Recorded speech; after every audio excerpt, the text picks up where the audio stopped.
a little more deeply and ask them for their deeper reasons behind this or that they think they want, I think the more deeply you probed, the less certain it would be. You know, if someone were to try to answer the question, you know, what do I really, really, really, really want? I think it would be hard for most people to say, because behind what we think we want, there's always something else. And I don't know that we even know what it is. And I don't think that's because we're confused about it. I think it's because it's the truth. Because the question of what we really, really want for our lives is based on something really shaky to begin with: our self. Because isn't self the most basic of all assumptions? Who doubts, you know, that you are you? Who doesn't assume, this is me, this is my body, this is my experience, this is my character, these are my tendencies. I am this guy, you know, I know I am. I mean, what else can I say?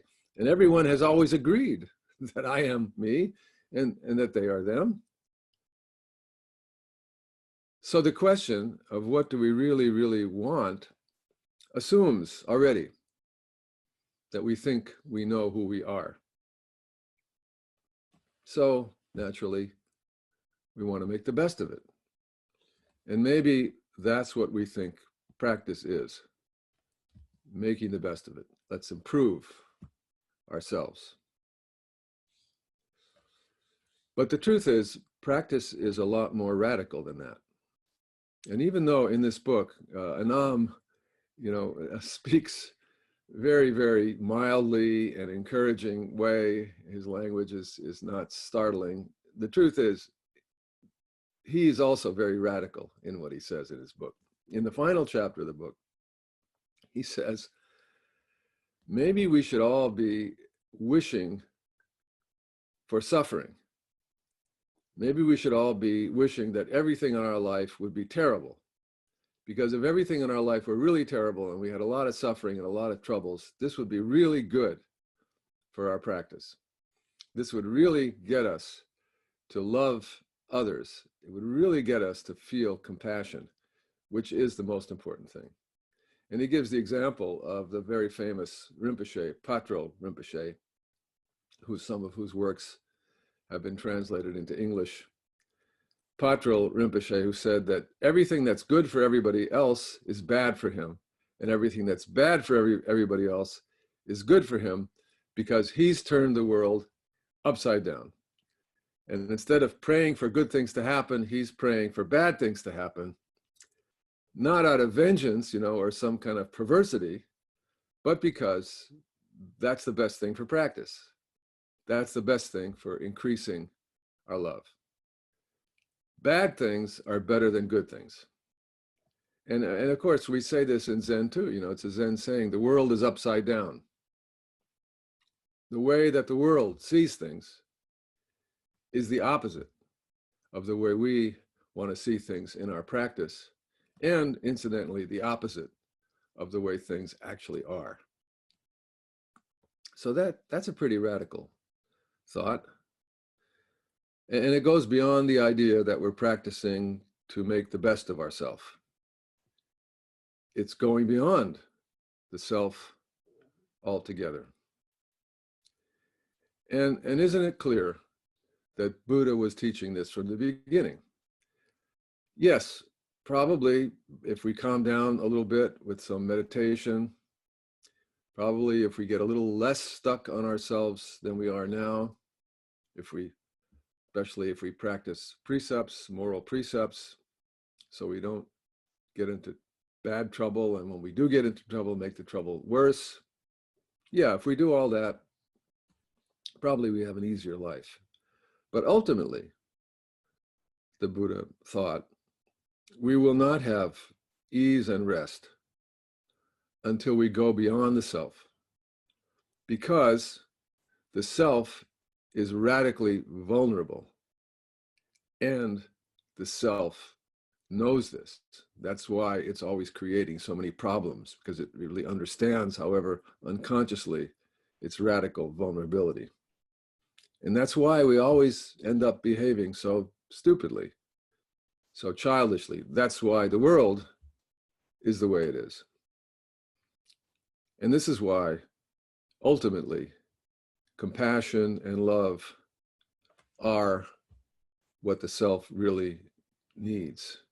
It's the best thing for the self, in the sense that nothing brings relief to the self more than throwing the self away and caring for others. And when we see that others actually are the self, and that the self actually is others, then we're free to love without holding back. Loving because it's right and true, not because we're going to get something out of it. When we see that suffering is not ours, but it's just suffering, the common suffering, the human suffering, life's suffering, then for us, there's no more of what we think of as suffering.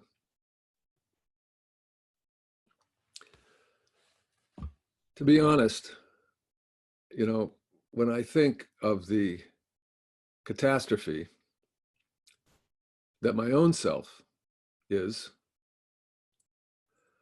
how it's never ever satisfied, how it's so critical, so judgmental, so sexist and racist and smug and self-destructive, and on and on and on, it could be a little dismaying. I could be rushing around trying to deny all this, or maybe justify it somehow, or try to fix it if I could, or if not fix it, at least fake it, so I look like a dignified Zen person and you would never know these things unless I told you. Maybe I'm telling you, you don't believe it. But at this point in my life, none of those strategies work for me, because I just cannot believe in them. Maybe I'm, revealing more than I should. Maybe this is just letting you know what a crazy person I am. But the thing is, I don't really think it's just me. I don't think it's just me. I think it's everybody. I think we're all crazy in one way or another like this. We want, as Anam says, some relief from this. We want to become, and he said this in the sentence I read a moment ago, greater inside. And that is how I feel. Probably, I don't much use the word transcendence, although it's not a bad word.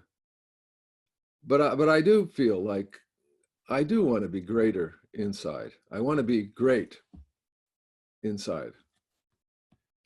And to me, this is the longing of the ego, the longing of the self, the longing that I have. And maybe everyone has this longing. And all our other longings, that we should be beautiful, desirable, upright, moral, well thought of, that we should be enlightened, famous, accomplished, that we should be well loved by everyone, whatever our other longings are, whatever it is we think we want, I think all of these things are just displacements of what we really, really do want, to become great inside. Because to be great outside is pretty meaningless if we don't feel great inside. And conversely, when we are great inside, then it doesn't matter how much greatness or not greatness we display outside. Sure, probably would like it better. I know I like it better. If people think I'm great and don't think I'm stupid and foolish and an idiot. But in the end, if we really feel great inside, we don't care that much, really, about all that. Only we know that it would be better for people to think well of us and everybody else than it is for them to think negatively about us and everybody else. It's not good for them. So for their sake, it's better if they love us than if they hate us. That's true. And maybe that's what transcendence is. This desire for inner greatness. That we go beyond our small, crabby selves to what we call in Zen our true selves, our original selves before our parents were born, that are great inside, no matter what happens on the outside. So this takes some doing, of course. And if you think about all the things we do in practice, from Zazen to bowing, to meetings with our teachers, meetings with our Sangha, to practices that are dear to the peacemaker order, like bearing witness to suffering, or working on behalf of sentient beings in large ways and in small ways, standing side by side with them. All these practices really, in the end, come down to this, that we could see through our sad, crabby, small selves, to see what our self really is. And in seeing that, find greatness inside ourselves. And this reminds me of a story about Rebbe Nachman, which I'm going to tell you now. It's one of Rebbe Nachman's most famous stories. So Rebbe Nachman was the great Hasidic Rebbe from the late 18th, I think he died in the very early 19th century. Anyway, he's an late 18th century figure in what is now the Ukraine. He's probably the most renowned of all the Hasidic Rebbes. Here's his story. Probably you heard this before. It's a great story. Once upon a time, there was a king who had dreams. And he could tell the future from these dreams. And once he dreamed that next year's harvest would yield tainted grain that would make everyone who ate it mad, crazy. So he asked his wise counselor, what should we do? And the counselor said, we must save back from this year's harvest enough grain for you and I to eat next year, so at least we will stay sane. So the king scratches his head, pulls on his beard, narrows his eyes, adjusts his crown, purses his lips, pauses a pregnant pause, and says, no, that is not a good idea. Because if we do this, we will remain sane while everyone else is mad, and everyone will say that we are crazy. And because we're the only ones who are sane, we will be crazy. They'll be right. So the counselor says, then what shall we do? And the king says, we must eat the tainted grain along with everybody else. The counselor says, but then we'll be crazy too, and how are we going to rule the kingdom if we're crazy? And the king says, yes, but on each of our foreheads we will affix a little dot, a little mark. When I look at you, I will see your mark, and when you look at me, you'll see mine. And yes, we'll be mad, but when we look at one another, we'll see the marks on our foreheads, and that will remind us that we are mad. We'll know we're mad. And therefore, madly, we will be sane. And so we will be able to rule the kingdom very well. What a great story, right? We could go on and on with various ways of learning from this story. But I think, to make it simple, this is the Bodhisattva Path. We don't transcend anything. We don't go beyond anything. We don't go beyond anybody. We don't get enlightened. Dogen says, beyond enlightenment. We're crazy like everybody else. Probably we didn't have any choice anyway. But we help each other by reminding each other that we are crazy. And when we know that we're crazy, we're sane. And that makes all the difference. Since I'm being self-revelatory today, I'll just share with you that just the other day, I had a stupid argument with my wife, Kathy. We, like most marital couples, have plenty of stupid arguments that seem to repeat over and over again. So this is one of our typical arguments about animals. We have arguments about animals. I often say, in one way or another, yes, I know that humans are animals. And I know that we're no better than other animals. Maybe we're worse than other animals, but we're different animals because we have thinking and language. This thinking and language, is obviously really important to me since I'm writing all the time. So I say, there's this difference.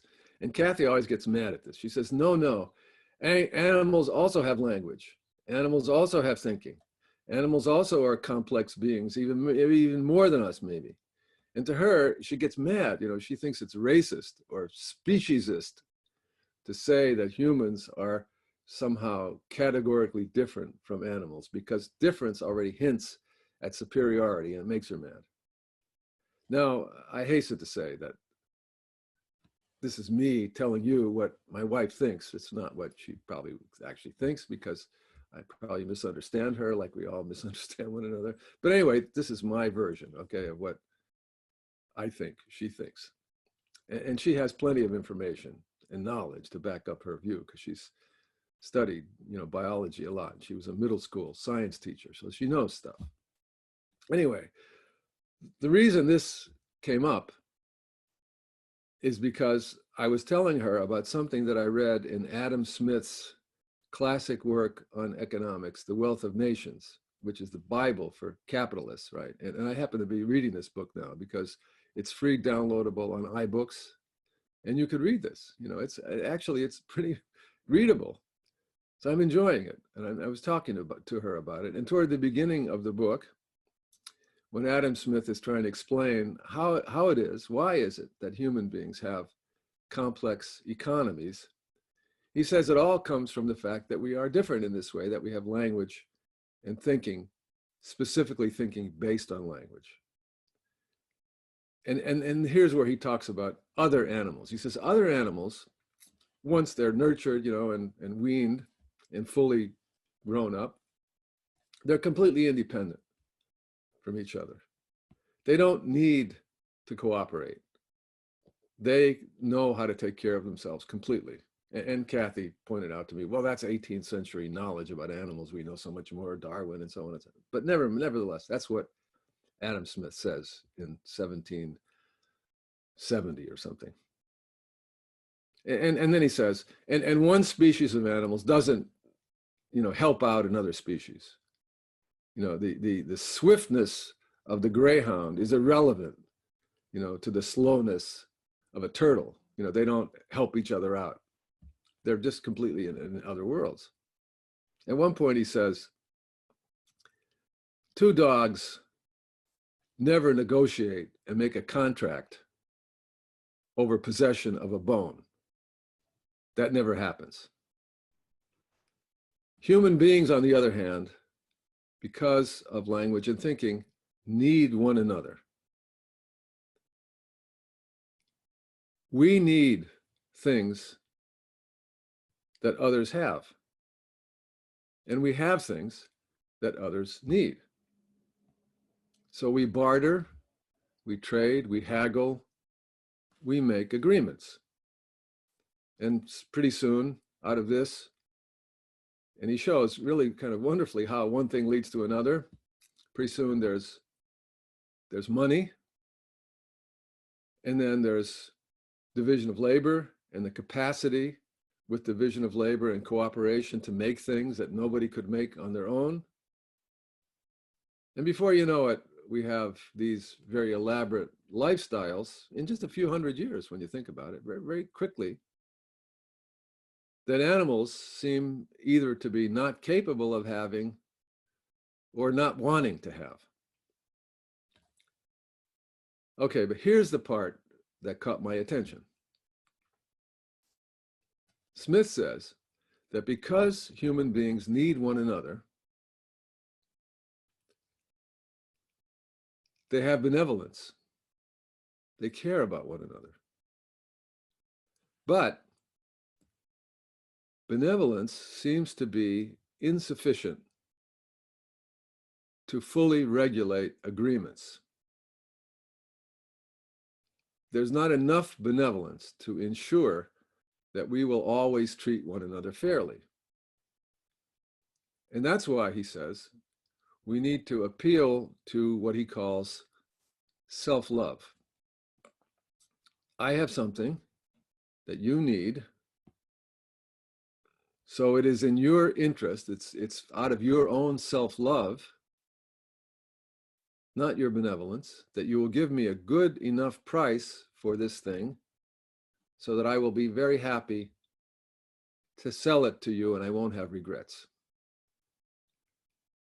In other words, economy, if I'm understanding Adam Smith correctly, depends on a good mixture of benevolence and self-love. And that's why I really, really think that spiritual practice is an important part of economics. You know, people don't know that Adam Smith, besides writing The Wealth of Nations, also wrote another book that I've also downloaded. And if I live long enough, I'll read both these books. The second book is about virtue. I think Adam Smith assumed virtue as part of the equation of human interaction. If the economy is conceived of entirely as a rational system based on self-interest, it will inevitably produce too much injustice. Smith says, it's really interesting, he says, capitalists, these are the ones who control the assets that workers need to produce things. Capitalists will always be far smaller in numbers than workers. You'd think that workers would therefore be more powerful, but actually capitalists are more powerful, he says, because they're smaller in number. It's much easier for them to organize themselves so as to make things work out to their advantage. But when spiritual practice is given an important place as a countervailing force, then there will be more benevolence, and self-interest will eventually become massaged into a more wholesome kind of self-love. And isn't that what Bodhisattva practice is all about? Isn't it the journey toward self-love and benevolence eventually becoming identical? So I really honestly think, on a practical level, that we really need to have this idea as part of our new economics. When this pandemic is over and life restarts itself, I think we really need to move from an entrepreneurial economy, which emphasizes self-interested creativity, which we all love. But I think we need to move from an entrepreneurial economy to a caring economy, where what's valued is not creative self-interest, but benevolence and a true self-love. Caring for one another has to be the cornerstone, I think, of our economics going forward. And that's why we've had all these discussions about universal health care and income inequality and all that, because we're moving toward an economy based on benevolence and caring. We've set up an economy.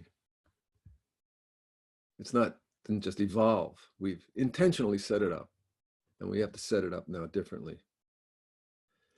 In his book, Anam has this sentence, which I think is so true and so important. Our mind wants to divide, our heart wants to unite. And that's really true, right? Our thinking, calculating mind is by its nature a critical mind, which means it divides, it discriminates, it sees distinctions, and it seeks advantage. And it's almost a game for the mind to do this. The mind is strengthened when it plays this game. And we all have minds, so this is part of us. And we're not going to get over this. And in many ways, it's a good thing. But we also have hearts, which want to love and to unite. So we practice to understand our mind and strengthen our heart. I think this is our goal, not to change our mind, but to truly understand our mind and to strengthen our loving, uniting heart. Anam mentions Longchenpa, who was one of the great Buddhists in all of Tibetan Buddhist history. And Anam says Longchenpa's writings talk about the idea that all circumstances, all of life's conditions may appear friendly to oneself. The idea is that we can actually practice a certain set of attitudes and perspectives, or even radically change our outlook in relationship to life and reality. In other words, like Patrul Rinpoche, we could learn how to turn our consciousness upside down. And if we can do that, we can see that all circumstances can appear friendly in our experience. That's what Anam says. And so this finally brings me around to my own book that Jeff mentioned at the beginning, The World Could Be Otherwise, Imagination and the Bodhisattva Path. By that title, I did not mean that if we behave in a certain way, we could make the world different eventually. What I meant was that the world literally can be a different world right now when our mind is different, when we train our mind to be different. When you take for granted, when you simply assume without challenging it, that you are you, everybody else is everybody else, and it is a dog-eat-dog world. Dogs don't agree, dogs don't negotiate. It's a dog-eat-dog world. So you better watch out for yourself and those you love against all others. That history is going in a bad direction, that the bad guys are in charge and they must be defeated. When you believe this is the world that we read about every day, when you believe that is describing the world as it truly is and only is, a terrible world, a threatening world, you can really get depressed. And I actually think that we have a mental health crisis. People are really dismayed without sometimes knowing it. I think that beyond all the bad, in my opinion, bad politics of our president, the worst thing is he's a mental health disaster, not only for America, but for the whole world. But that actually isn't the world. The world is unknowable. History and society are conceptual constructs, important conceptual constructs that nobody really understands or can predict. The world we experience literally and truly is a product of our minds, our attitudes, and how we live in this world is based on our ideas about it.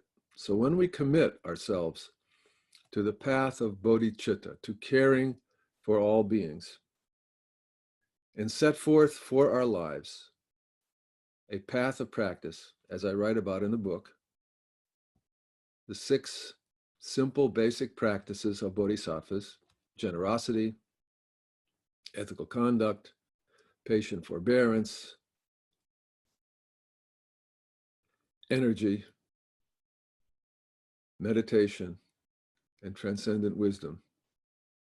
And this is a path for a whole lifetime and beyond.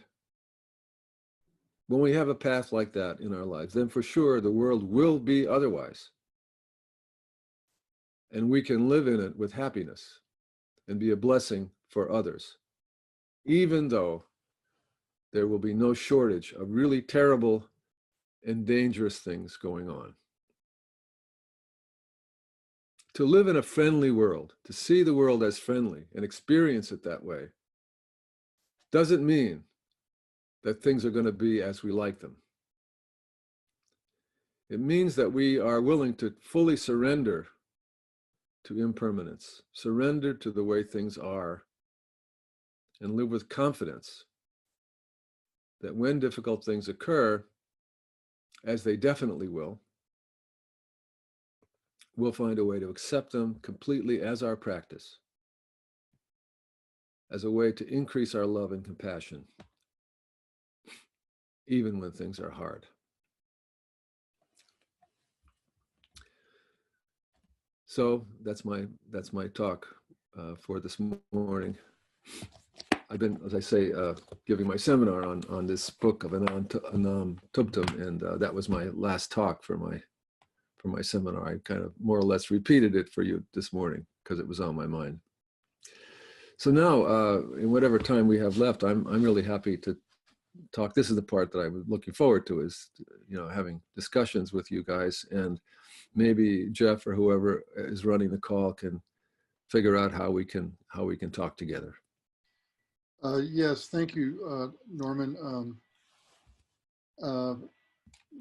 Perhaps let's just take part of a minute here just to be still together and let Norman's talk just settle in.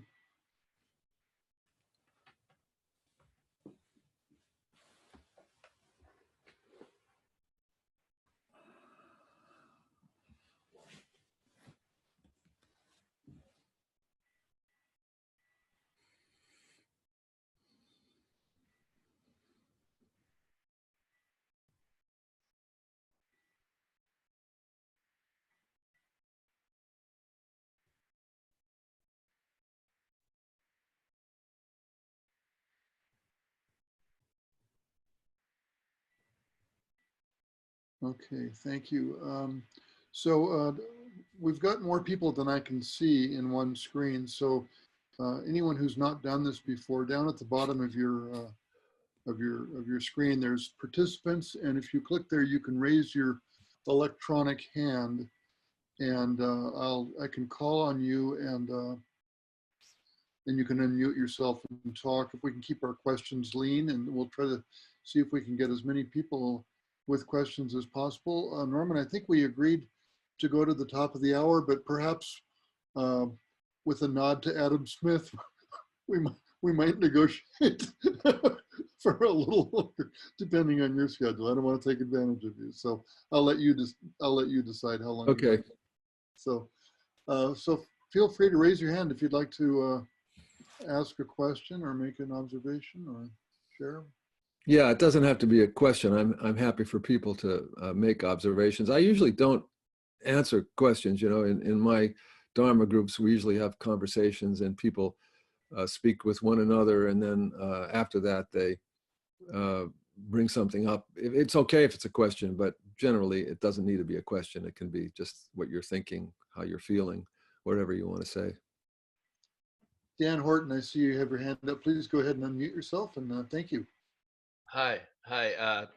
Thank you, Ro.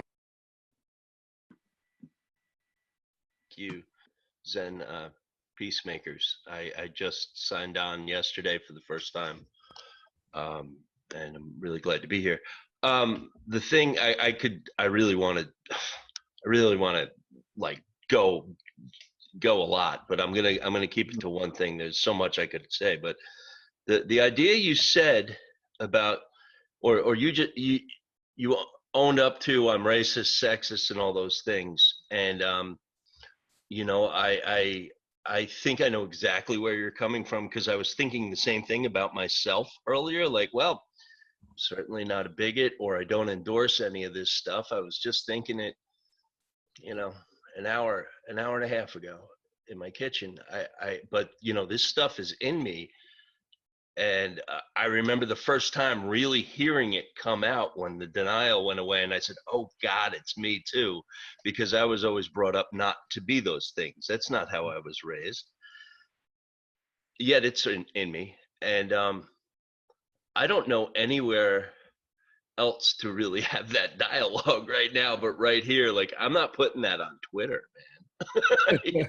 Yeah, you know, Dan, there's a great person who's a young black guy named Ibram X. Kendi, who's people have been reading a lot now, and I've been listening to his talks and things, and he has one really great thing that he says, among many other things, and this is anyway how I understand it. He says there's no racists or non-racists. And it's a very Buddhist thought, right? It's a very much, I even wonder whether he is aware of Dharma study, because this is something Buddha would have said, you know. There are no racists or non-racists. There are racist ideas and racist thoughts. So somebody, he says, could be could espouse a racist idea or a racist thought today, and the next minute, you know, or tomorrow, not. So it's not a matter of I am a this or I am a that. It's a matter of what arises in the mind or what arises in our words. So, you know, the idea is that we all probably have racist ideas because we've inherited them from our society. But that doesn't mean that we are like dyed in the wool racist. And the other great thing he says that's so brilliant, he says, but there's one way that you can tell whether somebody espouses racist ideas as a rule or not. And he says the way you can tell is if they're someone who is really wedded to racist ideas. You can tell that because they'll deny it. That's how you can tell. If they don't deny it, then they probably are not, they might have a racist idea, but they're not wedded to that. But if they're really wedded to their racist ideas, they will always deny it. They'll always start by saying, I'm not a racist. You know, he says that. That's the one true test of, you know, what we would call a racist. Anyway, yeah, we all have these ideas. And he says that he himself had such ideas. He says that he actually, because as a middle-class educated Black person, he also thought that Black people who were not educated and et cetera, were somehow deficient. And so he said that's a racist idea that he himself espoused, and he kind of realized that later on, and that led to his work. So I think we can't be ashamed of ourselves. We have to know the difference between ideas, sexist, racist, and other kinds of ideas that we might have that we don't want to validate, but we don't have to be ashamed and feel guilty about it. We just have to, you know, be honest with ourselves and with one another. So, yeah. But I really recommend, it's very easy to go on YouTube, right? And type in Ibram X. Kendi, K-E-N-D-I, and you can hear many of his talks, you know, on YouTube. And he's really quite brilliant. And I think that what he's saying is so important right now, particularly, yeah. He's got a book, I forget the title of it, but it's about the history of racist ideas for the last 200-300 years. It's a really eye-opening book, I think. Cool. Thank you. Thank you. Thank you, Dan. Thanks, Dan. Marcia, I've unmuted you. You have her, oops, you just removed. I There you go. unmuted myself. Thank you. I think the book you're speaking about, Norman, is Stamped. Stamped from Is the that right? beginning. Stamped from the beginning, Yeah, yes. that's it. That's Yeah, which is really an excellent, shocking book about Yeah. the creation of Yeah, yeah. racism as a support to white people. I wanted to comment on the friendly, that for me, seeing the world as friendly is very difficult, but being friendly towards what comes towards me feels possible. Good. So, and I think of it when you talk about that if someone says, I'm racist, it's really hard to feel that that was a friendly comment. But if I can, as Sylvia Bornstein says, you know, meet this moment fully, may I meet it as a friend, that if I can open my friendliness, then that being called a racist no longer feels quite so unfriendly. Yeah. Yeah, and if someone else has unfriendly motivations, could be that when someone is calling you a racist, they're doing so with anger, not with friendliness.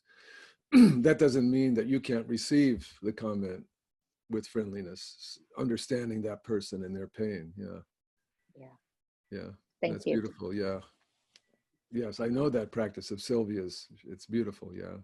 Sylvia's a good friend she lives nearby here. Yeah. Thanks. Yeah. Thank you. Shishin Roshi, you've got your hand up if you want to unmute or. Okay, I'm unmuted now. There you go. Hi, Norman. Nice to see you. Hi, Shisha. Nice to see you too. I read something of Kendi's where he said that racism is not due to ignorance or hatred, but to self-interest. Mm-hmm. And you talked about self-interest, you know, with Adam Smith. And all of the years that I've been practicing, I've been thinking that self-interest has to be other interest too. And the only way to really experience that is to let go of the self. And I've seen a lot of people who practice who want to make their deluded self better. And I encourage them to let go, just keep letting go of that self. And I'd like to just hear your views on that. Mm-hmm. Yes, no, I agree. And I was trying to say that in my talk. But going back to the first thing you said about Kendi saying racism is not a matter of, you know, prejudice or hatred, but it's a matter of self-interest. I think that's such an important insight because we've always thought racism was a matter of bigotry. I'm not bigoted, you know, you're not bigoted. It's the bigots that we have to worry about. And it's not that there isn't bigotry and there isn't people who are prejudiced against other groups.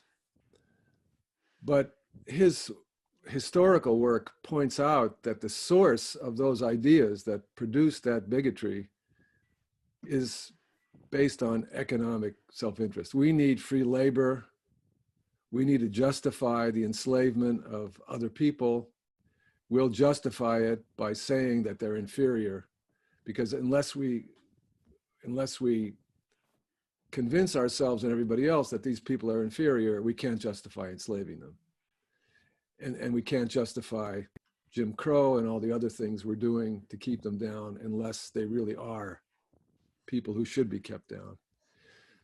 So then the prejudice and the bigotry, you know, comes from that. And so the reason why it's important, as I understand it, to realize this point is that then it, you know, instead of getting into it. I mean, it's instead of getting into a debate about who's bigoted and who isn't, it forces us to look at social arrangements and laws and economic arrangements that are the source of the bigotry. And so that's a big difference, you know, from the way we've looked at this all these years. And yeah, I think that I completely agree with you that I think in the Dharma that it's not about making ourselves better per se, it's about letting go of ourselves, just like you said. I mean, I think that's really the proposition. Especially, it seems to me like in Zen practice, more than the other forms of Buddhism, there's not so much teaching about making ourselves better. Most of the teaching is about letting go of our self-concept and all of our conceptual frameworks, I think. In a way, you know, like, and I would be actually interested to hear your take on this, Shushin, but it looks to me like at the moment in the Zen world, we are borrowing from Tibetan Buddhism and Theravada Buddhism teachings and techniques that in fact are about helping to make the self better, because that's a good idea too, even though ultimately that's not the solution. We're borrowing that. It seems like Zen teachers now, like me, and I think I'm not the only one, are using this book of Anam Thubthums as a book about Tibetan Buddhism. And the 6 Paramitas, I wrote a book about that. It's referred to in Zen, but you don't find extensive Zen explanations about the 6 Paramitas in the classical teachings. So it seems to me like contemporary Zen is becoming, adapting a lot of this stuff for that reason. What do you think of that, Shushin? Is that your impression too? Well, I think that, like you, I've been practicing and teaching for many decades. And in order to fertilize the ideas, you draw it from a lot of different sources, you know, and bring it in. And certainly other Buddhist sources, but also psychological teachings are really becoming integrated in teaching. And I think a lot of it is there because of the same topic, is that people really have to learn to appreciate themselves before they can really let go of themselves. Yeah. And a lot of people have self-hatred, and I think it's something that is almost uniquely Western civilization in many ways. You know, I've read that the Dalai Lama scratches his head over this self-hatred, doesn't understand it. And so there's a lot of fertilization going on. But the thing that I'm really concerned about is that we don't lose track of the fact that self-interest is no self-interest. And that's key to me. I mean, I've had a lot of discussions with Bernie about this, because we used to say, well, in order to be effective as to be socially engaged, you have to really understand who you are, and you have to be using the word enlightened. But Bernie rejected that notion. He said that you just have to take whatever ingredients you have in your life, make the best meal possible, and serve it. And I think through that process, you begin to grind off, you know, the edges of the self and learn how to surrender. So it's just a different upaya. I think it comes to the same place. But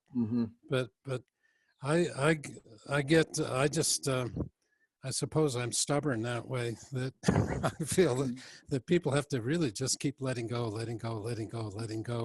And then Bernie said, somebody said, what happens when you let go of everything? And he says, then you have to let go with all your might.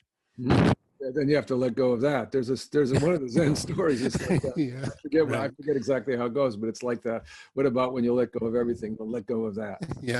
Right. Well, I completely agree. I think that in the end, if we don't, to me, that's the bottom line. And if we don't uphold the bottom line, I think Buddhism doesn't exist anymore. I think then it's in the service of psychology or other kinds of things, which are good in themselves.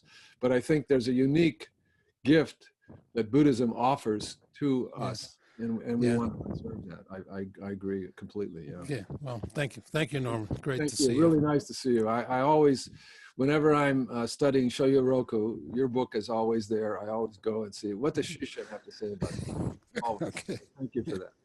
Okay, thank you. Thank you, Shishan. Norman, I want to be fair here. We're at the top of the hour, and we have 3 hands up, so we can. That's good. That's all right. I'm fine. Are you sure? Yeah. Okay, Russell, and if we try to be lean with your question, and we can perhaps be able to hear from everyone. Thank you for that. Yeah, I'm really enjoying the, oh, maybe that's not the right word, blown out, maybe, the mind-blowing paradox we're always living in of when you talk about Zen and other traditions, borrowing and all like that, how essential it is that we grow these separate selves and let go of them simultaneously. And there's something about that it's like, if you think you're really growing yourself, let go of it. If you're in the emptiness place, well, maybe you need to work on your communication skills. Okay, and that it sounds like there too, well, like Suzuki would say, not two, not one. It's just, and it doesn't fit in words ultimately, but that we point to all of that. I thank you for that. Yeah, well, the way I think about it for myself is I don't like try to improve myself. I think I'm sort of a lost cause, forget it. I'm not gonna get anywhere. So I just sort of like forget about it. I just accept my foibles, whatever they are. However, I am committed to following precepts. So this is a really important point.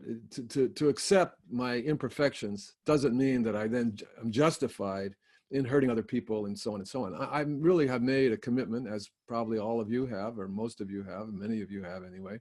I've made a commitment to follow precepts and to practice as a priest. And so it's not okay for me to do this or that would be, just not right.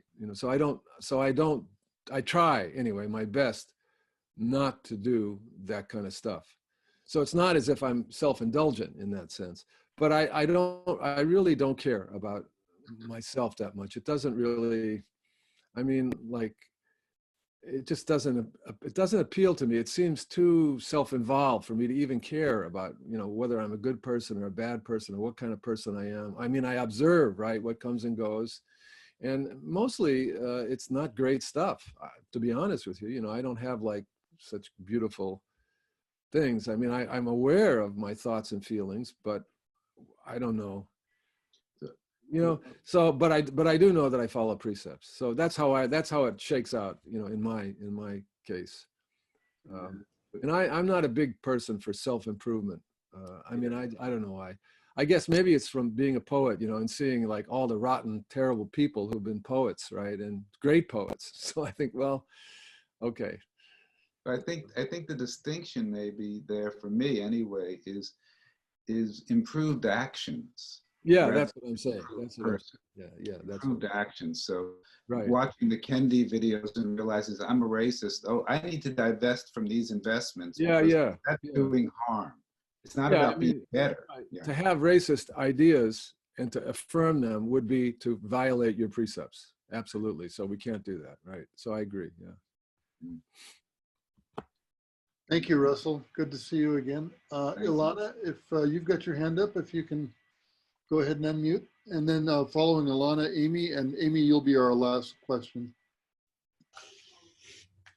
Greetings. Hi. I was really taken, it just caught me the way you framed it, that all circumstances can be friendly in all circumstances if we turn our world upside down. And it brought to mind Dongshan, the koan, only for your benefit, honored one. The koan where, two teachers are washing their bowls and two crows fly out of the trees and grab a frog and begin tearing it apart, and the one asks, why must it be this way? And he says, it's only for your benefit, honored one.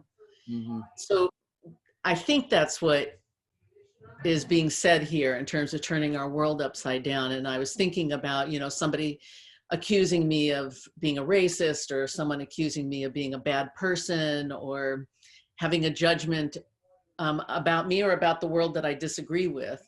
That in that moment, what you're inviting us into is to consider the circumstances friendly, that it's for our benefit on some level.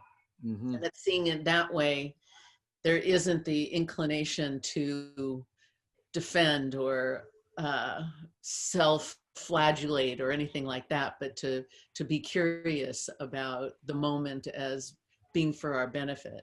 Mm-hmm. Is that what you're, is that Yeah, what? yes, exactly. Right, exactly. The same, except the same phenomenon with all its pain, but instead of seeing it as a mistake or something to be regretted and anguished over, to see it as for our benefit to practice. Yes. And, you know, I think that story reminds us that in this world of coming and going and impermanence, a certain amount of pain goes along with the love and the beauty we appreciate. That doesn't come for free. You know, it all comes as one package. And that's our path. You know, this is the Saha world where there's just enough suffering to give us incentive to awaken. Not too much so that we're crushingly unable to practice. Not too little so we have no incentive to practice, but just enough suffering. The suffering is there for our benefit. Mm-hmm. Yeah. To see it that way, to see it that way always. Yeah, right. Thank you. Thank you. Thanks for your question, Alana. And Amy Jonan, if you'd like to go ahead. Yeah, thank you. Norman, I appreciate your time today. I am also doing a workshop with Catherine Meeks, who is she's an Episcopalian with the Absalom Jones Center for Racial Justice in Atlanta. And she talks about how it doesn't really matter how you feel, you just have to meet it with compassion, and always bringing compassion to whatever is going on. And she talked about something that I think is also similar to what I'm hearing with you, which is that the spiritual path is difficult and it is disturbing, it's uncomfortable, and we will be crazy. The spiritual path is not necessarily going to make your life easier or smoother, but that it is how we meet that, and meeting it with compassion that will ultimately change the world, change our minds. And this to me really echoed with what you talk about in your book of joyful effort, and in particular, the joyful effort of being unselfish. And I had to find it in your book, but right, the paradox that unselfishness is the ultimate selfishness, and yet being unselfish is how we're going to make the world a better place. And I really appreciate that message. This is disturbing and it is difficult, but it is through our unselfish, joyful effort and always bringing compassion that we'll be able to do something. So thank you. Thank you. Yeah, thanks for those comments. Yeah.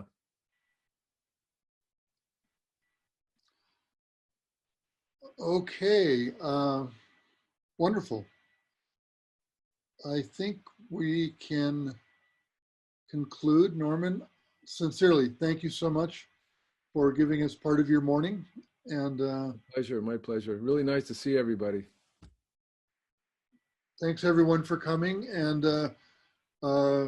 just from a schedule note, next week we have our third session in the Three Tenets series on Wednesday with Roshi Cornelius Kalan from Germany, talking about not knowing.